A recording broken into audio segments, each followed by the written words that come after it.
नहीं मिल पा रहा है। आज हम एक निजी स्कूल के सामने हैं। ये निजी स्कूल है जिसका नाम है नीरजा मोदी स्कूल और इसकी बिल्डिंग आप देख सकते हैं कितनी बड़ी है। और ये हम इसका आपको एक हिस्सा दिखा रहे हैं, इसके अलावा इसके और भी कई हिस्से, बहुत सारे गेट हैं इस स्कूल के। यहाँ पर वो गार्ड हैं, आराम से गपशप लड़ा रहे हैं। भाई साहब हेलो, एक मिनट आएंगे।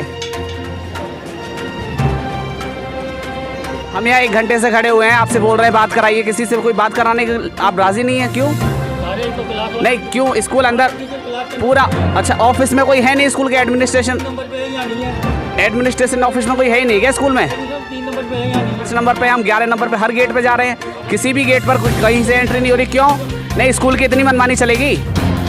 जी, स्कूलों की मनमानी इतनी चल रही है। सूत्रों से जानकारी मिलती है कि इनको राजनीतिक संरक्षण प्राप्त है, राजनीति की हनक में रहते हैं, पैसे की हनक दिखाते हैं, इसलिए इन गरीबों को जो पात्र हैं, जिनको शिक्षा का अधिकार मिलना चाहिए, वो नहीं मिल पा रहा है। नमस्कार, बहुत स्वागत आपका दी तहलका खबर पर। मैं हूं आपके साथ हेमेंद्र चौधरी। जैसा कि आप जानते हैं, इस वक्त दी तहलका खबर की टीम जयपुर में है और लास्ट हमने जो आपको खबर दिखाई थी वो हमने बताया था कि शिक्षा का अधिकार के लिए जो अभिभावक अपने अधिकार के लिए लड़ाई लड़ रहे हैं, जो मासूमों को शिक्षा का अधिकार मिलना चाहिए, लेकिन निजी स्कूलों की मनमानी के चलते उनको उनका अधिकार नहीं मिल पा रहा है। आज हम एक निजी स्कूल के सामने हैं। ये निजी स्कूल है जिसका नाम है नीरजा मोदी स्कूल और इसकी बिल्डिंग आप देख सकते हैं कितनी बड़ी है। और ये हम इसका आपको एक हिस्सा दिखा रहे हैं, इसके अलावा इसके और भी कई हिस्से, बहुत सारे गेट हैं इस स्कूल के। बड़ा स्कूल है, निजी विद्यालय है। ये स्कूल कुछ बच्चों के लिए अलॉट हुआ, लेकिन निजी स्कूलों की मनमानी के चलते उन बच्चों को शिक्षा का अधिकार नहीं मिल पा रहा है। आप देख सकते हैं मेरे पीछे तमाम अभिभावक मौजूद हैं जो कि शिक्षा के अधिकार के लिए लड़ाई लड़ रहे हैं। पिछले 1 घंटे से मैं इनके साथ यहाँ पर हूँ, लेकिन स्कूल प्रशासन की मनमानी देखिए कि हम लोगों को अंदर एंट्री नहीं करने दे रहे हैं। हमने कहा हमें सौहार्दपूर्वक आपसे बात करनी है, आपका वर्जन लेना है, आपका पक्ष जानना चाहते हैं, आप इस पूरे प्रकरण पर, पूरे वाक़या पर क्या कहना चाहते हैं।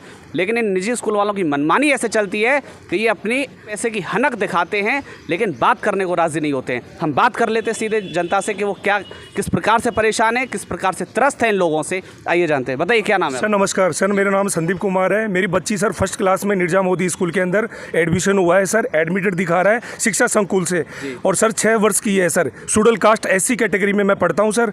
और उसके बाद मेरी सर गेटर हेरिटेज का मामला अटका के बच्ची को निकाल दिया जाता है, बच्ची को एडमिशन नहीं लिया जा रहा है। आपका इनकम सर्टिफिकेट कितने का है? सर मैं SC कैटेगरी में हूँ, मैं चल बेरोजगार इंसान हूँ और मैं 50 से 60 हज़ार रुपये सालाना की मैं कमाता हूँ। अच्छा, इसमें इन्होंने ये जो पोर्टल का ये जो मेरे को कागज़ दिखा रहे हैं, इस कागज़ में इनके बच्चे का एडमिटेड दिखा रहा है। ठीक है, हमने लास्ट खबर में भी आपको यही दिखाया था कि शिक्षा विभाग के पोर्टल से तो एडमिटेड दिखा देता है, लेकिन इनके द्वारा इतनी मनमानी दिखाई जाती है कि ये उन बच्चों को प्रवेश नहीं लेने देते हैं। ठीक है, और बात कर लेते हैं। आपका नाम? विनीता। मेरी बेटी का भी एडमिशन हो गया है जी कि PP4 में, लेकिन ये लोग रोज़ रॉन्ग नंबर कह के फ़ोन काट देते हैं, कोई रिप्लाई नहीं देते हैं। साफ मना कर दिया कि नहीं होगा। तो आपने बोला नहीं कि क्यों नहीं होगा? नहीं, वो बोलते हैं आगे से गवर्नमेंट ने मना कर दिया, PP4 और PP5 वालों का नहीं होगा। लेकिन ऐसा कोई आदेश है क्या? नहीं, आप देख सकते हैं पेपर में एडमिटेड हो चुका है, सीट मिल चुकी है, फ़ोन नंबर पे आया था इसका। तो क्यों नहीं ले रहे हैं? क्या लगता है, आपका क्या वक्तव्य, क्यों नहीं ले रहे हैं ये? इन्होंने क्लियर मना कर दिया, बोला हमें गवर्नमेंट से आगे से कैंसिल हो चुका है, हम लोग नहीं लेंगे। और वो फ़ोन काट देते हैं, पूरी बात भी नहीं सुनते, कई बार तो रॉन्ग नंबर कह के फ़ोन काट देते हैं। अच्छा, अंदर भी नहीं जाने देते, अंदर भी नहीं जाने देते। आपका भी इसी में? हाँ, मेरी वाइफ नहीं है। अच्छा। काफ़ी दिनों से परेशान हो रहे हैं और कोई सुनवाई नहीं हो रही है। बच्ची का फ्यूचर ख़राब हो रहा है। आज 2023-24 के एडमिशन को जुलाई में इन्होंने कर लिया, उसके बच्ची का एडमिशन नहीं करवाया हमने। बच्ची की पूरी पढ़ाई इस साल की पूरी ख़राब हो चुकी है, ये पूरा साल ख़राब हो चुका है। उसके बावजूद गवर्नमेंट ना स्कूल ना कोई नहीं सुन रहा है। और हम शिक्षा संकुल, DO ऑफिस सबके चक्कर काट के परेशान हो चुके हैं। काम धंधा छोड़ के इसमें लगे हुए हैं, फिर भी कोई सुनवाई नहीं हो रही है गवर्नमेंट की तरफ से ना स्कूल की तरफ से। तो मैं चाहूँगा, गवर्नमेंट से अपील करना चाहूँगा सभी नेताओं से कि हमारी मदद करें। शिक्षा का अधिकार जो हर मासूम को है, जिसको मिलना चाहिए, और इन निजी स्कूलों की मनमानी के चलते उनको अपना अधिकार नहीं मिल पा रहा है। अब देखिए, हम यहाँ पर कितनी देर से यहाँ पर खड़े हुए हैं, यहाँ पर वो गार्ड हैं, आराम से गपशप लड़ा रहे हैं। भाई साहब हेलो, 1 मिनट आएंगे।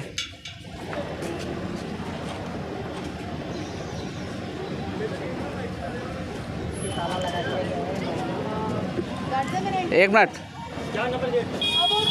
अरे भैया, गार्ड साहब क्या कह रहे हैं? अंदर मिलने के लिए क्या बोल रहे हैं? इंदू मैम नहीं है, प्रिंसिपल नहीं है। हम यहाँ 1 घंटे से हमने बोला कि आप अंदर बात कराएं, आपने किसी से बात कराई हमारी? किससे बात कर रहा हूँ? अंदर कौन है? कोई फैकल्टी नहीं है अंदर, कोई भी फैकल्टी नहीं है। जो आपको जवाब दे रहे हैं वो भी हमें जवाब तो देना। कोई अंदर कोई फैकल्टी नहीं है। कोई तो सीनियर होगा साहब। हम यहाँ 1 घंटे से खड़े हुए हैं, आपसे बोल रहे हैं बात कराइए, किसी से कोई बात कराने के आप राज़ी नहीं है? क्यों सारे तो क्लास नहीं? क्यों स्कूल अंदर पूरा? अच्छा, ऑफिस में कोई है नहीं स्कूल के? एडमिनिस्ट्रेशन नंबर पे है या नहीं है? एडमिनिस्ट्रेशन ऑफिस में कोई है ही नहीं क्या स्कूल में? एडमिशन 3 नंबर पे है या नहीं है? अच्छा, यहाँ पे कोई नहीं है? एडमिशन वाला कोई नहीं है। हम 3 नंबर पे भी गए हैं, हम 7 नंबर पर भी गए हैं, हम 5 नंबर पे, हम 11 नंबर पे, हर गेट पे जा रहे हैं। किसी भी गेट पर कोई कहीं से एंट्री नहीं हो रही। क्यों नहीं? स्कूल की इतनी मनमानी चलेगी? स्कूल की इतनी मनमानी चलेगी क्या?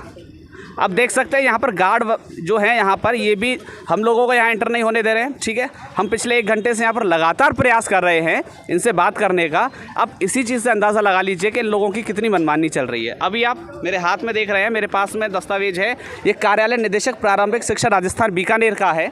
ठीक है, और ये साफ इसमें आदेश दिया हुआ है पूर्व प्राथमिक कक्षाओं में प्रवेश के संबंध में माननीय न्यायालय द्वारा पारित आदेशों के संबंध में। इसमें ये सब आदेश हुए।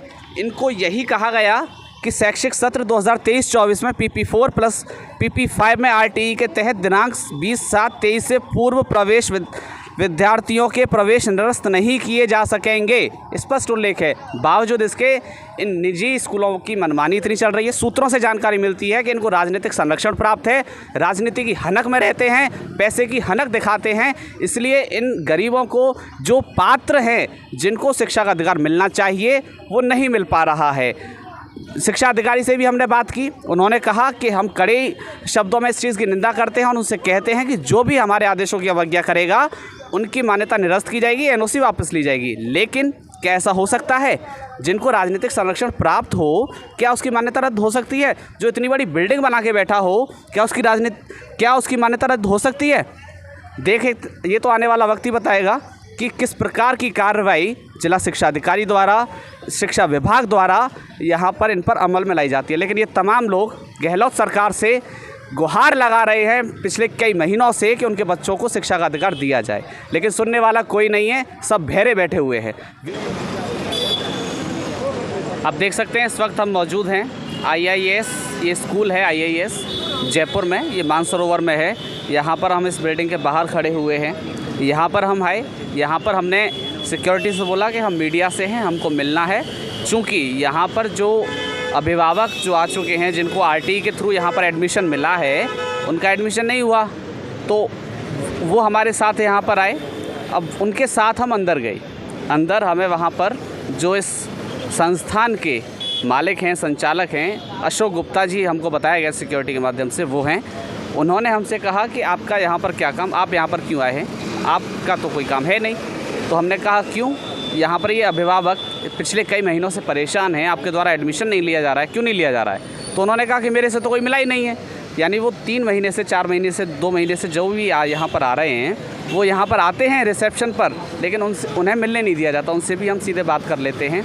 लेकिन जो अशोक गुप्ता जी जो हैं, उनका जो रवैया था वो इस प्रकार का था। उन्होंने कहा मीडिया का कोई काम नहीं है, लेकिन फिर भी यहाँ पर गरीब बच्चों को एडमिशन नहीं दिया जा रहा है। तो आइए सीधे तौर पर बात कर लेते हैं हम। आपका शुभ नाम? राजवीर सिंह गुजर सर मेरा नाम है जी। मैं 1.5 से 2 महीने से डेली स्कूल आता हूँ। बोलते हैं सरकार का अभी हमारे पास कोई आदेश नहीं है, हम RTE से एडमिशन नहीं लेंगे। आज ऑनर बोल रहा है कि हमें तो पता ही नहीं था कि एडमिशन हो रहे हैं RTE के। अभी जाके आए, अब बोला एप्लीकेशन दे दो, होगा तो लेंगे, नहीं लेंगे।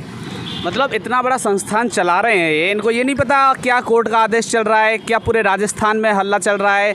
आप लोग सब आप कोर्ट में भी जा रहे हैं, शिक्षा विभाग में भी जा रहे हैं, शिक्षा संकुल में, इनको कुछ पता ही नहीं है। सर मैं डेली आता हूँ, रजिस्टर में मेरी 40 से ज़्यादा एंट्रियाँ इनके में। रिसेप्शन पे बोलते हैं, बोले हमारे पास आदेश ही नहीं है। मैं आदेश की कॉपी लेके गया शिक्षा संकुल से, और उसके बाद में वो बोलते हैं, बोले है ना हमारे पास आने चाहिए आदेश, आपके आदेश से कुछ नहीं होगा। अच्छा, मतलब इनके पास आना चाहिए, आपके पास क्या आदेश नहीं? ये जो आपने निकाला है, ये कहाँ से निकाला है? सर ये मैं शिक्षा संकुल से लेके आया था। शिक्षा संकुल का तो सरकारी आदेश है ना? हाँ, ये सर ऑनलाइन डाला हुआ है, आप भी निकाल सकते हो इसको। तो स्कूल के पास क्यों नहीं आएगा जब हम ऑनलाइन निकाल सकते हैं? तो जब आप निकाल सकते तो स्कूल के पास। बिल्कुल आना चाहिए। अच्छा, आप जो आते थे यहाँ पर किससे मिलते थे? सर मैं रिसेप्शन पे मिलता था और आगे मिलने नहीं दिया जाता था। मुझे 2 नंबर दिए, जो 2 नंबर इनकी लाइन व्यस्त आती है, बोलते हैं बोले यही नंबर है हमारे स्कूल में। बोला हम कॉल डाइवर्ट करते हैं। तो मैंने बोला सर ये नंबर तो बंद है। बोलो बरसात हो रही है उससे इनकी ब्रेक हो जाती है, 2-4 दिन में सही हो जाएगी। इतना बड़ा संस्थान चला रहे हैं और इस प्रकार की एक्सक्यूज़ेस दे रहे हैं, शर्म नहीं आती है क्या इनको? ये परेशान हैं, ये कह रहे हैं 2 महीने से यहाँ पर आ रहे हैं, रजिस्टर में इनकी एंट्री है, रिसेप्शन पर पहुँचते हैं, मैनेजर से या संचालक जो उनसे मिलने नहीं दिया जाता है। हम जब पहुँचे हैं तो बोलें आपका क्या काम है, यानी आपकी ही सारी मनमानी चलेगी क्या सर? मतलब आप जो चाहेंगे वो होगा। ये कह रहे हैं कि इनका एडमिशन होना है, आरटी के थ्रू इनका लॉटरी सिस्टम से आपका स्कूल मिला है, लेकिन फिर भी आप इनको नहीं दे रहे हैं, ऐसे क्या? सूत्रों से जानकारी यही मिलती है कि इस प्रकार के जो संस्थान हैं, इतनी बड़ी बड़ी बिल्डिंग इन्होंने खड़ी कर ली, बिना राजनीतिक संरक्षण के इस प्रकार की चीज़ें नहीं हो सकती हैं। पैसे की हनक इतनी है कि गरीब लोगों को, आम जनता को बस त्रस्त करने में लगे हुए हैं, उनको परेशान करने में लगे हुए हैं। और इसी चीज़ में क्या इनको आनंद की अनुभूति होती है क्या? समझ में नहीं आता है। और हम जब बात कर रहे हैं तो आप हमसे इस प्रकार का रवैया पेश कर रहे हैं। आप ऐसे काम ही क्यों करते हैं कि मीडिया के सामना आप ना करने से बच रहे हो? आप ऐसा काम ही क्यों कर रहे हो? मैं सीधे तौर पर पूछना चाहता हूँ अशोक गुप्ता जी आपसे, क्या आप दे सकते हैं मेरे को जवाब? क्या आपके पास हैं मेरे सवालों के जवाब? यदि हैं तो आप सामना कीजिए मेरे कैमरे का। वीडियो जर्नलिस्ट MK के साथ मैं हेमेंद्र चौधरी, जयपुर, राजस्थान।